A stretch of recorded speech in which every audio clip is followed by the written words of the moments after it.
back to Science Fantastic with Professor Michio Kaku. On Science Fantastic, we profile the amazing, jaw-dropping scientific discoveries which are revolutionizing our world and touching our lives. And in this hour, we're going to talk about robots. Are the robots coming for your job? What do we know and what don't we know about the field of artificial intelligence, especially as it impacts on the economy and the job market? Well, with us here today is Martin Ford, Silicon Valley entrepreneur and author of a New York Times bestseller, The Rise of the Robots, Technology and the Threat of a Jobless Future. Now, that's enough to make most people gulp at that thought, a jobless future. So what are the pros and cons? What are the debates? What are the talking points when we talk about artificial intelligence and how it's going to affect your job? People are talking about it now. In fact, we had that debate between Elon Musk and Mark Zuckerberg, billionaire against billionaire, with Elon Musk saying that the robots pose not just a threat for the job market, but an existential threat to the human race itself. That's the alarm bells raised by Elon Musk. And then we have Mark Zuckerberg of Facebook saying, "Ha! Come on, give me a break." I mean, robots today have the intelligence of an insect, and they're going to revolutionize the economy. They're going to create jobs, economic opportunity, open up whole new areas of the economy that we haven't even worked out the details yet. So who's right, Musk or Zuckerberg?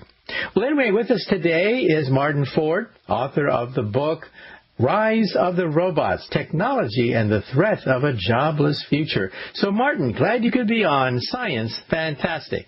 Thanks for having me. Well, first question for you is, you come from the business field. You have an MBA from UCLA. What got you interested in the whole question of robots? Well, I actually ran a small software company that I started way back in the 1990s, and I saw, even in my own small business, the impact of technology on jobs and the way the business operated. I mean, my business started out developing software for Microsoft Windows, and as you remember, there was a time when that was a tangible product that was actually shipped on CD-ROMs, and in order to send that to the customer, you had to put it in a box and physically ship it there. And so there were jobs for people to do that kind of work in my business, and I actually outsourced some of that.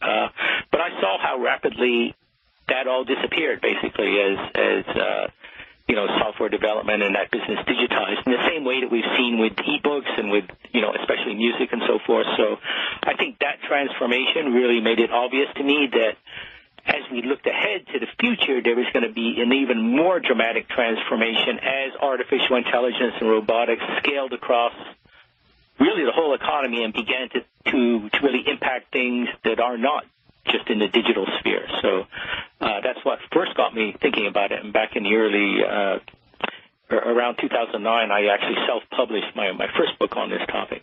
So I've been thinking about it for about 10 years now. Okay, well, you mentioned the music industry. That was one of the first industries to be digitized. Some of us remember the fact that the music industry said, "Ha! Humbug.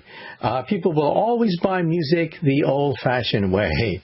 Well, guess who controls the music industry? Computer companies like Apple Computers through iTunes controls the computer industry. And now media, right before our eyes, media is now being digitized, television, radio, the newspaper. Some people think the newspaper could become obsolete.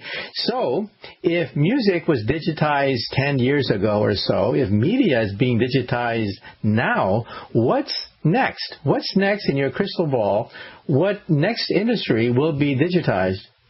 Well, I think it's clear that anything that's easily digitized, any business that deals purely in information, either it's already happened or I think the writing is on the wall. The transition that I saw was when it kind of moves beyond that, and that's where the idea of robots and artificial intelligence algorithms come in, because now you're talking about essentially having computers do things that are more in the tangible world, that aren't digitized. So, for example, here in San Francisco, there's a startup company that's just released a robot to make hamburgers.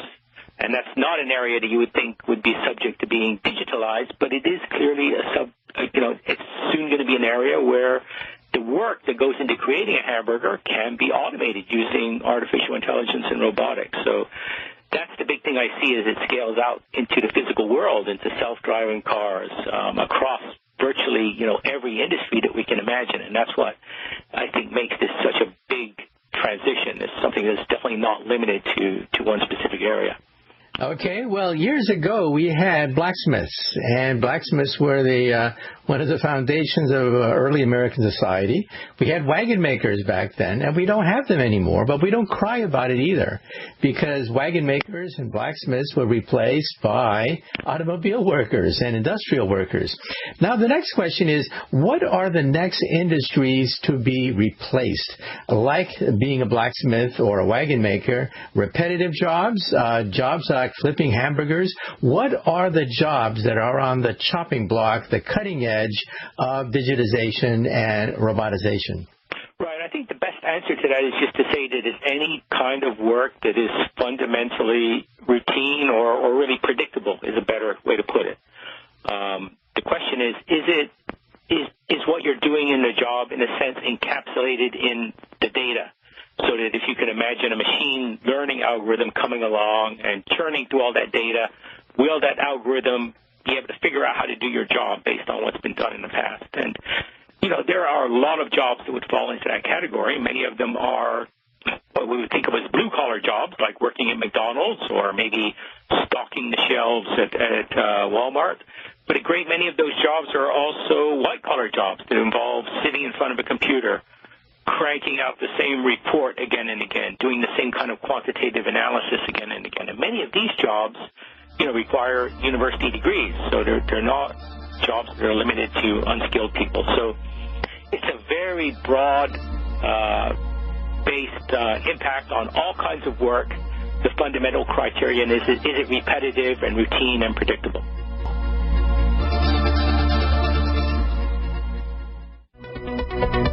Welcome back to Science Fantastic with Professor Michio Kaku. The question we're going to ask today is your job going to be replaced by a robot? Or for that matter, my job? Will I be out of work, replaced by a machine? With us today is Martin Ford. And so we are talking about, the future of your job. And some people even think the future of humanity itself. Well, Martin, in the last segment, we talked about jobs that are on the chopping block, jobs that are repetitive. And in Japan, for example, you can go to a restaurant that's fully automated. The waiters take your order, which are robots. You simply punch in the menu, and the robot is a cook. The cook is a robot that can make noodles in 1 minute and 29 seconds. So those jobs are slowly going to go out the window. However, now let's take a look at jobs that are not so repetitive, like a plumber. Can a robot fix a broken toilet or a leaky valve? What about garbage men? Every garbage is different. How do you separate good garbage from bad garbage? Or for that matter, a gardener. Every plant is different. Or a construction worker. Every piece of a construction site of a skyscraper is different from every other piece. So what about jobs that require more sophisticated pattern recognition?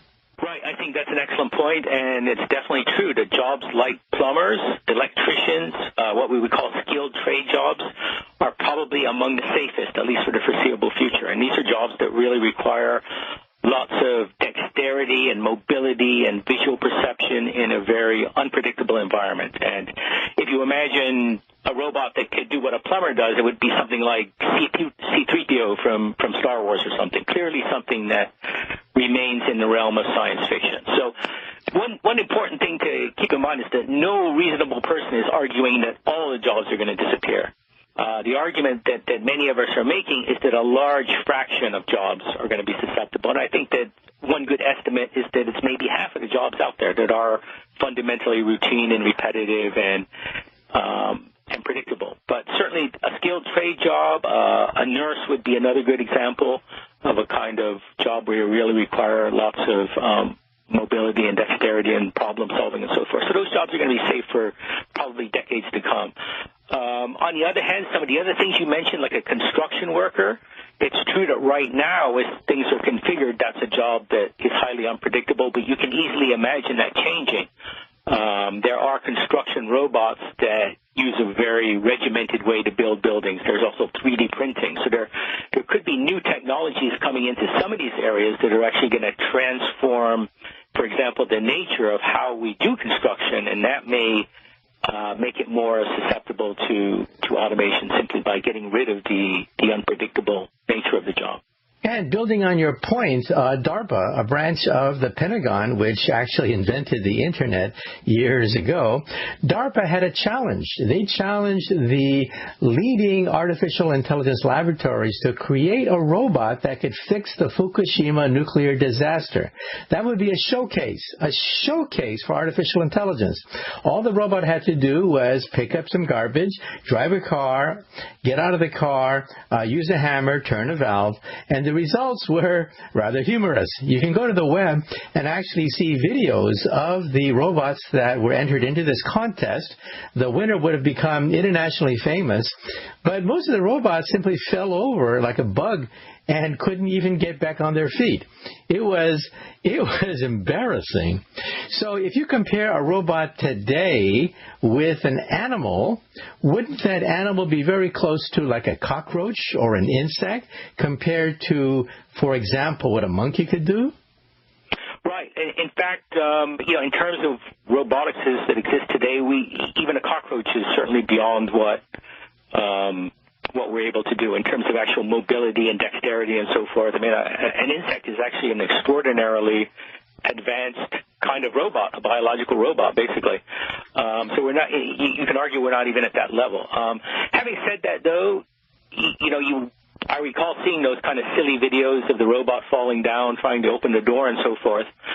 But you can go back to the early airplanes, for example, and find very similar videos on YouTube of pre-Wright brothers, people trying to fly an airplane and watching it crash and so forth. So, I think the fact that we have failures at this point is certainly no indication that we're not eventually going to succeed. But building humanoid robots that can really do everything that people can do is something that, it tends to get a lot of attention because it's very visible. It's sexy in a way, but it's probably not the most important area of advance in robotics in the near future. I mean, that's going to take a long time before we can actually build humanoid robots that can replicate the kind of mobility and dexterity that people have.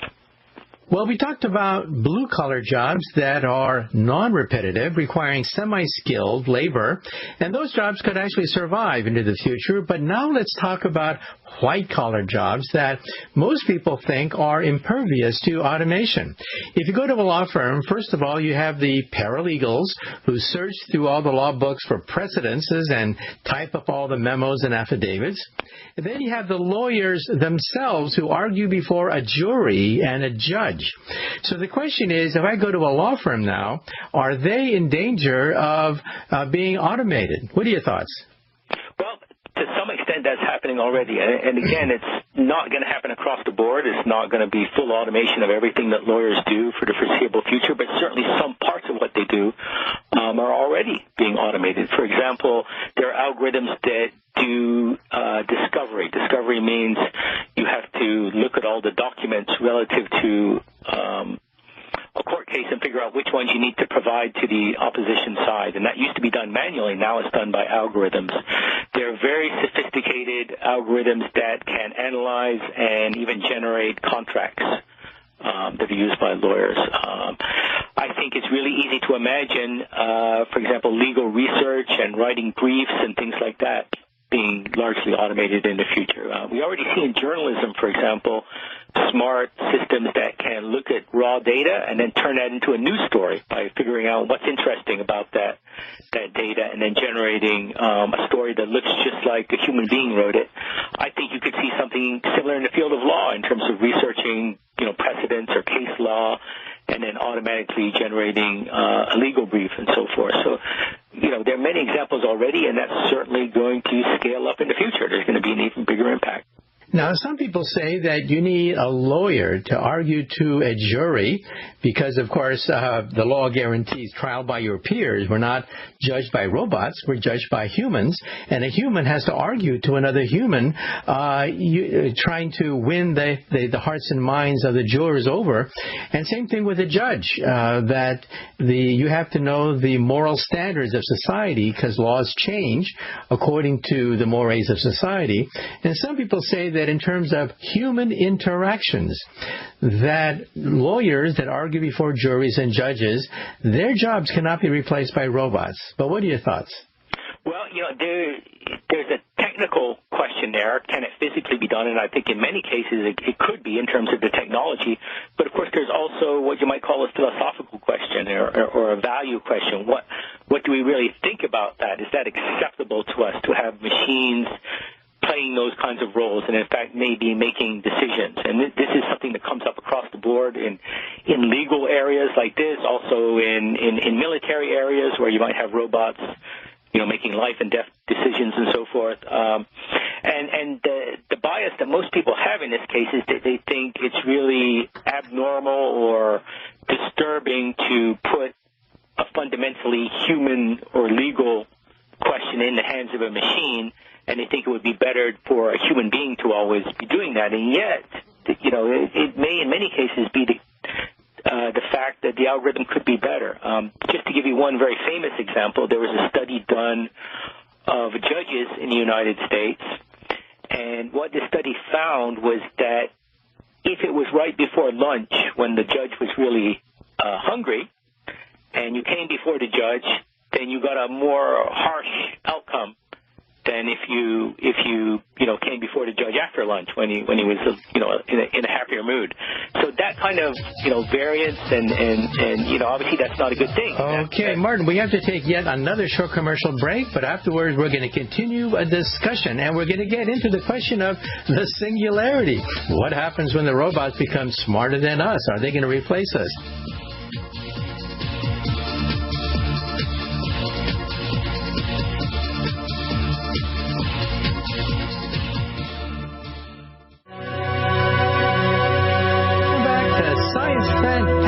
Professor Michio Kaku. Today with us is Martin Ford, author of the book, The Rise of the Robots.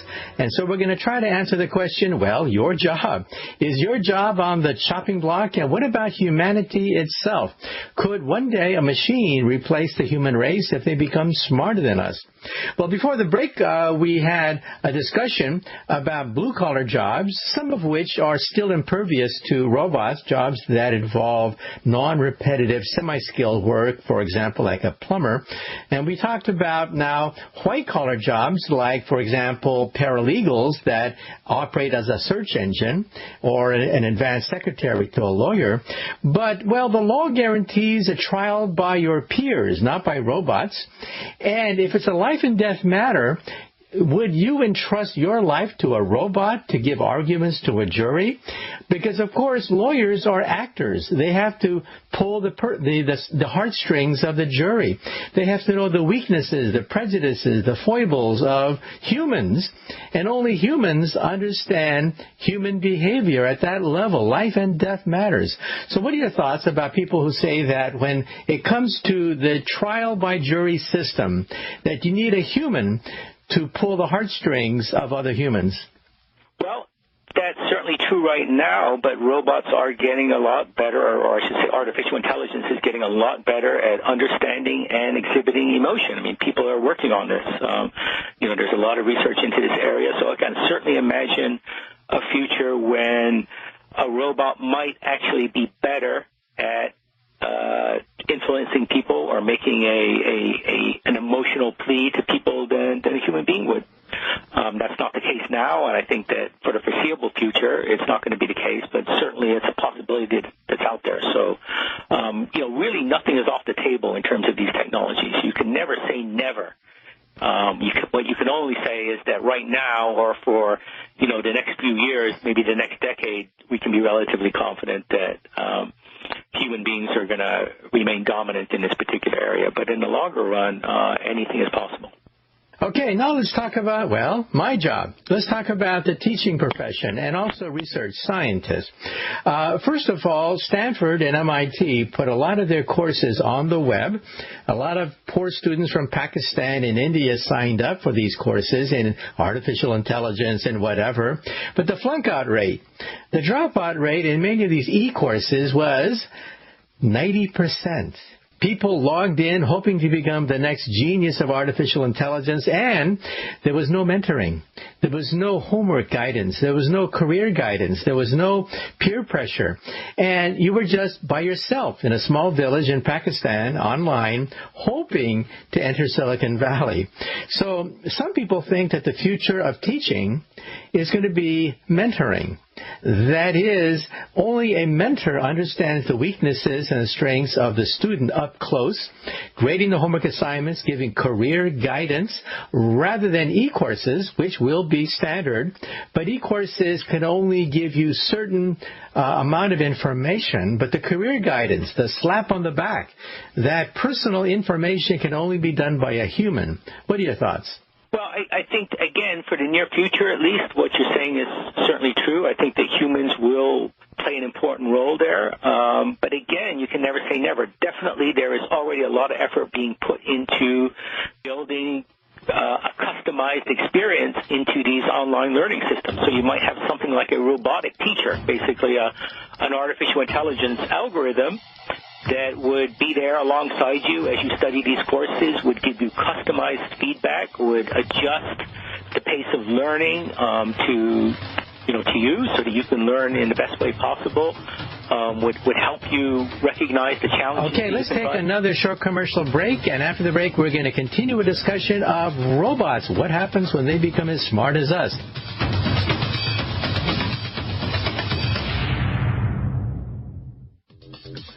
Welcome back to Science Fantastic with Professor Michio Kaku. Once again, our special guest today is Martin Ford, author of the book, The Rise of the Robots. And he's the author of a coming book called Architects of Intelligence. And The Rise of the Robots hit the New York Times bestseller list. And we're talking about, well, your job. We talked about some blue-collar jobs, many of which will be replaced if they're repetitive. But some jobs are very difficult to replace. That doesn't mean it's impossible. But they're difficult to replace because they're non-repetitive work. Like, for example, sanitation workers and plumbers.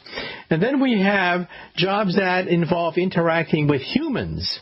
Those jobs are very difficult to interface with robots, but, well, who knows? Maybe sometime in the future, we may have robots that can interface with the humans, tell jokes, BS, share gossip with us. But at the present, well, robots can't gossip with us. And then we talked about lawyers that argue a case. But let me talk about another area now, and that is common sense. We know that water is wet, not dry. Anyone knows that water is wet, but robots don't know that. We know that mothers are older than their daughters, not younger, but older. But it doesn't have to be that way. We also know that strings can pull, strings cannot push. But sticks can push, but sticks cannot pull. We know that, but robots don't know that because they haven't been programmed to do that.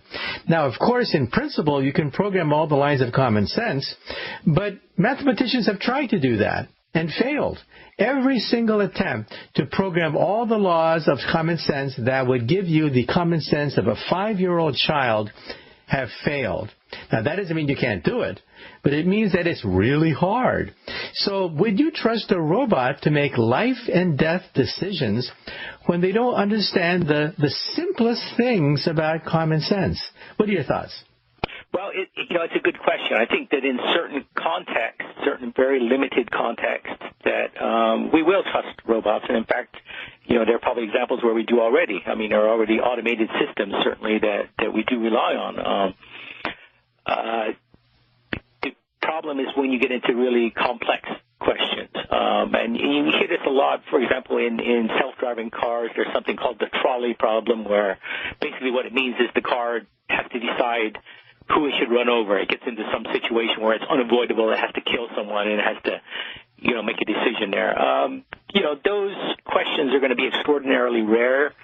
And we shouldn't lose sight of the fact that the overall technology is going to save huge numbers of lives. So there's a tendency to get caught up too much on some of those questions. But I think that the answer is that we should trust technology only in very limited domains, to make very specific technical questions, at least for the foreseeable future. It obviously going to be a long time before we're willing to allow our machines to make ethical decisions or questions that really call upon our values and so forth.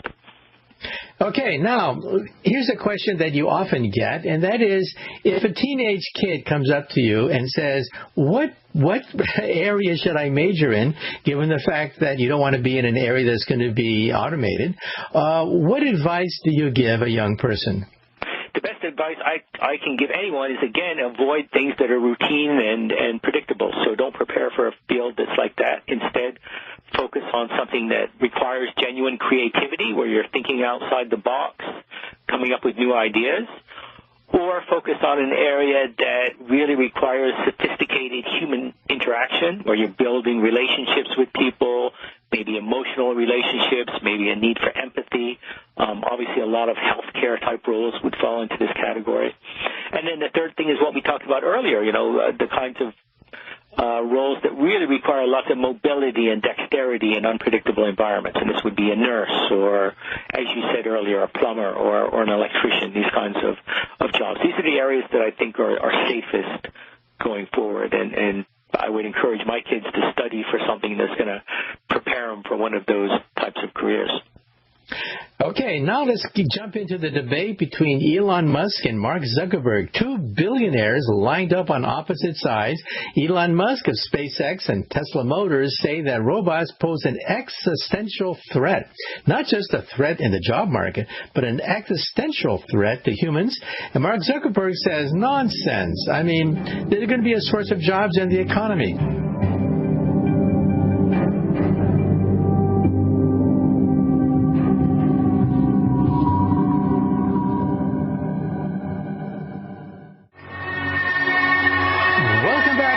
Science Fantastic with Professor Michio Kaku. Once again, our special guest today is Martin Ford, Silicon Valley entrepreneur, author of the #1 New York Times bestseller, The Rise of the Robots.